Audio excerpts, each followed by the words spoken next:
estruturas verbais, tá? Aqui, gente,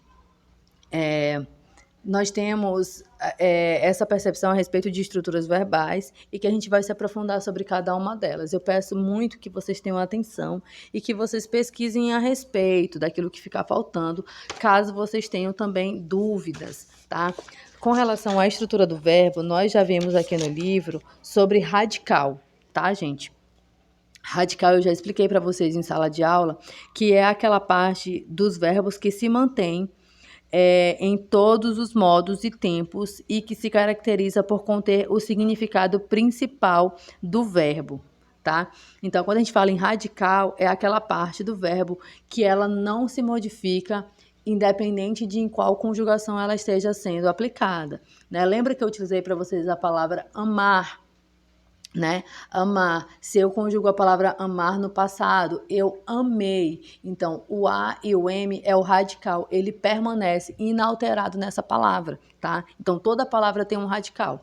Toda palavra tem uma base. E a base de alguns verbos, eles acabam sendo mantidas de acordo com o tipo de verbo que a gente tem ali, tá? Então, a parte dos verbos que se mantém a mesma, que mantém a mesma estrutura em todos os modos e tempos e que se caracteriza por conter o significado principal do verbo, recebe o nome de radical, tá, gente? Vocês já podem colocar isso em mente. Como é que eu vou saber, tia, qual que é o radical dessa palavra?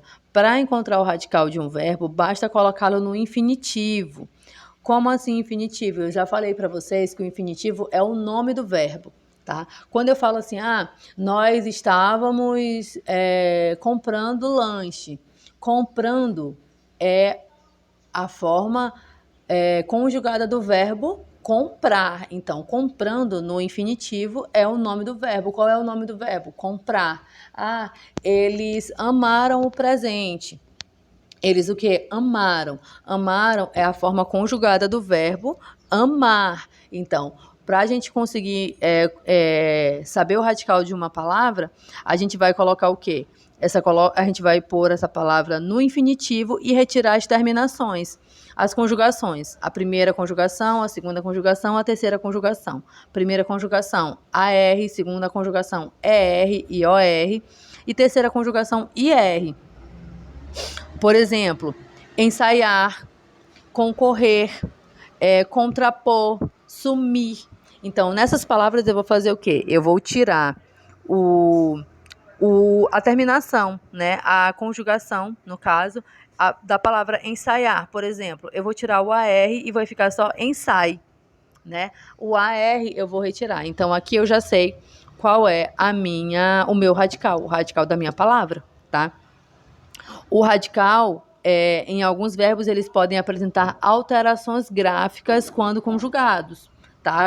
Aquelas palavras que eu falei para vocês, que algumas se modificam. Isso ocorre para preservar a identidade fonética desses verbos. Fonética é o som, tá? Observe aqui alguns exemplos. São exemplos do livro de vocês, na página 28. Nós temos assim: explicar, explico e expliquei.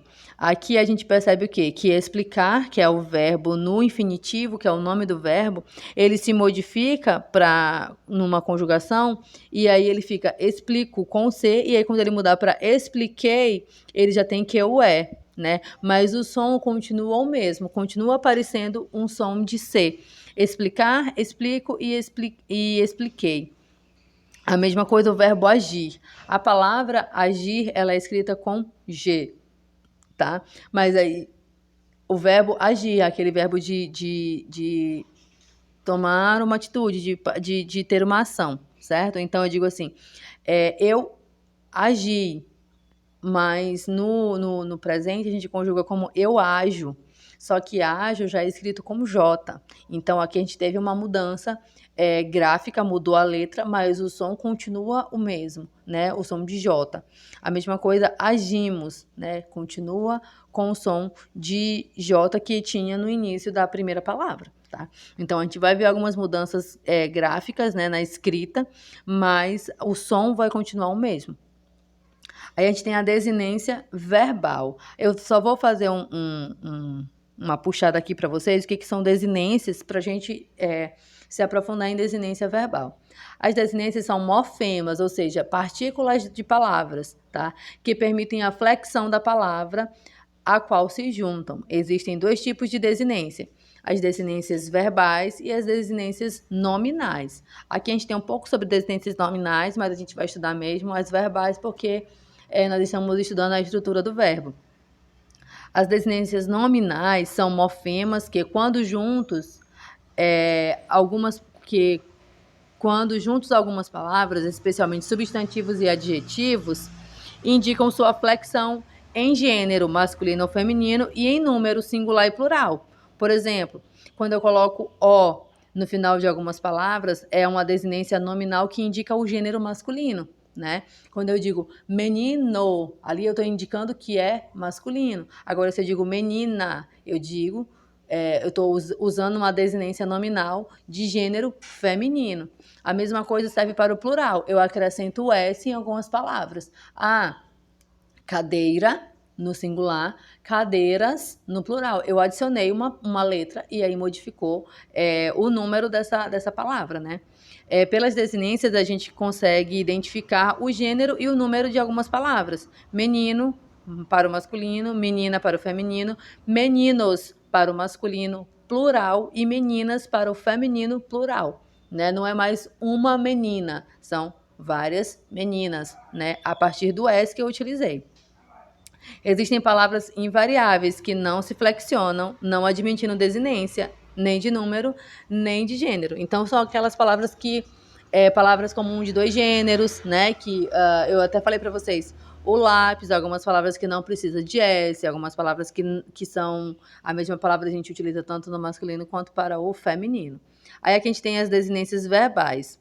As desinências verbais, gente, são morfemas que, quando juntos aos verbos, indicam sua flexão em número, que é singular e plural, em pessoa, primeira, segunda ou terceira pessoa gramatical, e em modo, que são 3, que a gente vai estudar muito eles a partir de agora. O indicativo, o subjuntivo e o imperativo. E também em tempo. Quais são os tempos do verbo, turma? Passado, presente e futuro. Pretérito, presente e futuro. Passado e pretérito é a mesma coisa, tá? Mas a gente vai utilizar a expressão pretérito porque é essa que é utilizada na gramática. Eles dividem-se em desinência número pessoal, desinência modo temporal e desinência verbo nominal. Parece confuso? Parece, mas não é. Fiquem calmos. A desinência número pessoal indica o número e a pessoa a qual se refere a ação. Desinência número pessoal, indica a primeira pessoa do singular. Eu canto, eu amo, eu vendo, eu prendo, eu parto. Então, a última letra, ela vai indicar a pessoa. Então, se eu estou falando em primeira pessoa, eu faço o quê? Eu amo, eu choro, eu caio, eu compro, tá? Então, a letra O, ela vai ser a desinência número pessoal. Por quê? Da primeira pessoa, porque ela indica o número e a pessoa a qual a ação se refere. A desinência verbo nominal, eu vou colocar para vocês lá no grupo mais exemplos a partir disso, para que vocês consigam compreender o que é o que é número pessoal, o que é verbo nominal, tá? O verbo nominal indica formas nominais do verbo, ou seja, infinitivo, gerúndio e particípio. Esse é um tema que a gente vai estudar com muito carinho. Gerúndio, particípio e infinitivo. O infinitivo vocês já ouviram, né? Que é o nome do verbo, né? Mas a gente vai estudar ele mais a fundo. Ou seja, o R é a desinência verbo nominal que indica o infinitivo, ou seja, a palavra vai terminar com R ou primeira conjugação AR, segunda conjugação ER, OR, terceira conjugação IR, né? Então, o R ele vai indicar a desinência de infinitivo, comprar, cantar, sair, dormir, pôr, compor, estudar, comer, ver, tá? O NDO vai ser a desinência verbo nominal que vai indicar o gerúndio. Por exemplo, cantando, contando, saindo, pedindo.